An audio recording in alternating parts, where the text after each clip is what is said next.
Hi, this is Mark from LongIslandWatch.com. Here today to check out a new Seiko to me, but it's not new at all. It is, well, it's over 40 years old. It's actually close to 50 years old. It is a Seiko Bellmatic. In case you don't know what the Bellmatic is a series of watches that was produced from like the mid to late 60s, like 66 or so. I had about a dozen years of run through 78. A ton of them were made. I found this one on the Reddit Watch Exchange for around 350 bucks in working, cool condition. It's very similar to the Vulcane Cricket in the fact that it's an alarm watch. It makes a noise, but it's more of a vibrating alarm. You kind of feel it more than, I mean, you can hear it, but if it's noisy out, you'll feel it. I sold alarm watches going way back when I was selling Polyat, Russian watches. Polyat had a mechanical alarm watch, two crowns, one wound the mainspring of the watch, one wound the power mechanism of the alarm.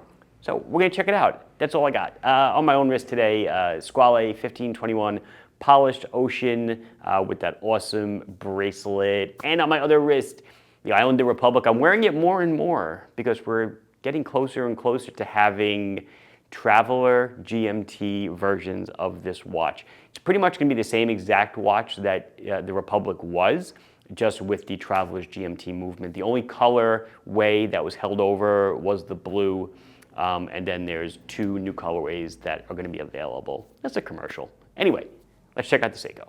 So because we should always be closing, even though it is a review of a Seiko that I purchased, I do want to show you that we're making bracelets now for the SNZG15, the military Seiko, that larger 42 millimeter size, blasted to match the finish of the watch. But that's that. On to, that's product code BRAC-96, by the way. On to the watch that I purchased. I don't want to say I've always wanted a Bellmatic. I've wanted one, not always, but when I saw this blue one come up, I thought it was really nifty, and I had to have it. Like I said, 300 and change or so, works, serviced, etc. Cool deal. So I'll give you some of the brief overview of it, and I'll show you how it works, which I think is pretty nifty, and then I think I'll try to pop open the back, because I'm an engineer, right? What else do we do?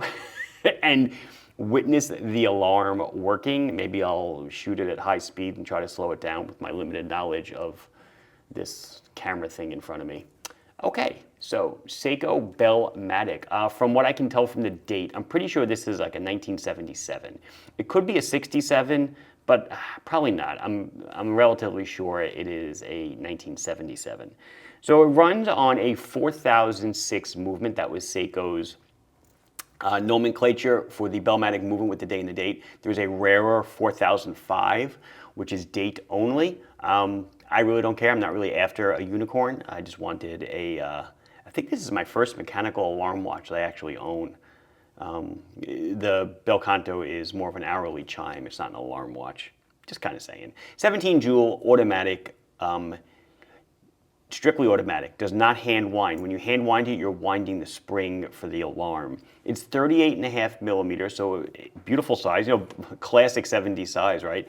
38.5, 13.3.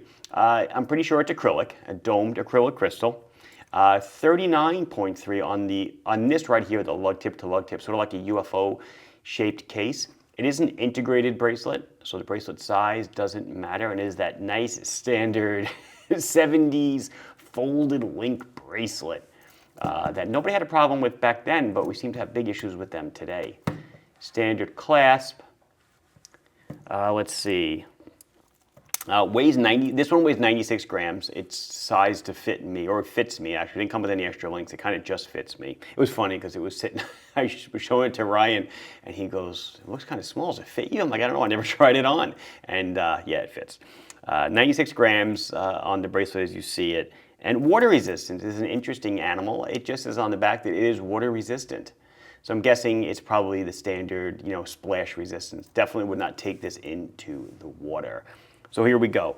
This is a Seiko Bellmatic. As I said, similar to a Vulcane Cricket and many other mechanical alarm watches. So we will attempt to pull out the crown. 1 second. Oh, boom, boom. Okay, so let's set the time. So you set the time by pulling the crown out 2 clicks like I just did. So let's just set the time there. And then when I pull it out one click and I turn the crown, nothing happens. Interesting. I don't think I pulled it out. There we go. Pull the crown. So the inner, when I pull it out and I rotate it in the one click position, the inner rotating bezel goes. You might say, oh, well, it looks like a timer. Sure, it does look like a compressor style, inner rotating bezel timer, but this is actually the alarm time.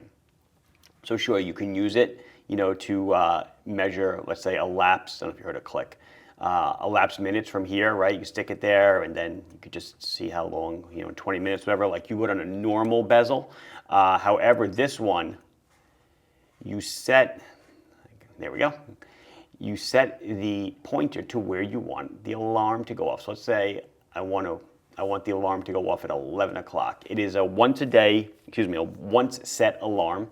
Once it sets, you have to reset it. And also, it does not know AM, PM. So the idea here would be that you set it at night for it to ring the next morning. Okay, so let's go.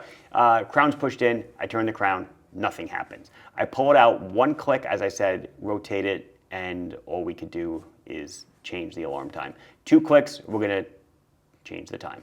Okay, now let's talk about this. This is the alarm button. So right now I just pushed it in. Alarm is off when it's in. So now when it's in, you ready for this? Oh, by the way, quick set date. Press the alarm button in further and it bounces back out. To change the day of the week, you have to go between 10 and 2 or just keep going around the horn until you get to your right day. Alarm does not care about day or date. Again, it's on a 12-hour cycle. So when the alarm is off, pressed in, you pull out the crown one click. Wait, no, I'm sorry, reverse that. When the alarm is off, you turn the crown. Now you hear it winding. I'll put it next to my mic. So now you're winding the spring that powers the alarm. And it is a traditional, like a mechanical hand-wound spring. It does reach a hard stop after about 10 to 15 twists with the hand. It stopped. And when it sounds for about, 10 seconds or so. So now it's set. The alarm is wound. The alarm is off. This button's in. I can pull out the crown one click, and I can rotate this, and nothing will happen. Now, however, I will turn the alarm on. I will try to. There we go. So now this button is out. Ready? I think you'll hear it. Let's pretend like the time is advancing to the alarm time.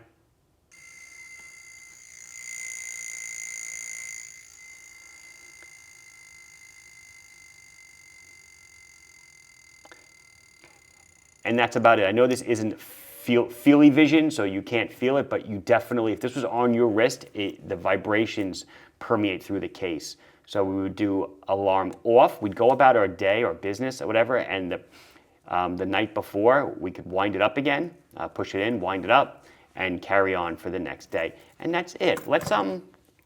I'll try it on for you. You can see it on my wrist. And then why don't we open up the back and try not to break it. And I'll run it and set it, and you can see how it works. It works pretty much how any other mechanical alarm works. It's a striker and a gong, except in this case, the thing that it's striking just isn't tuned. But beautiful, right? Really nice. For 300 and change, a piece of history, and functional. I mean, actually 100% truly functional. Okay, so here we go. It kind of looks like your typical, right, nowadays 7S26 436 movement, very limited on the finishing and etc. So here's the rotor. This is what winds the movement itself, because like I said, the movement itself cannot be hand wound. Balance regulator, a lot of it looks like standard stuff, but then we come over here, and now this is the gong, and then this is the striker. When the alarm sounds, this starts banging this in a really fast fashion. So I will attempt to capture, I'll definitely capture it on camera, and then we will slow it down. Here we go.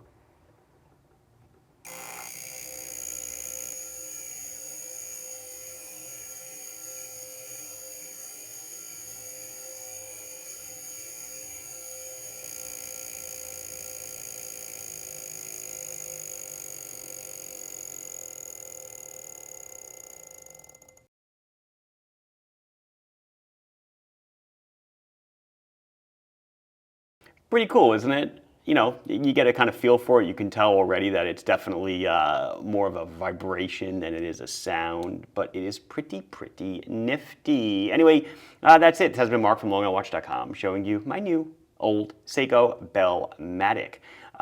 Like the video if you enjoyed it. You can subscribe to the channel if you haven't. You find this stuff interesting. And that's it. Questions, comments, you own one of these, whatever you want to say, put it down below. I'll be sure to address it as soon as I can. Thanks for watching. Bye-bye.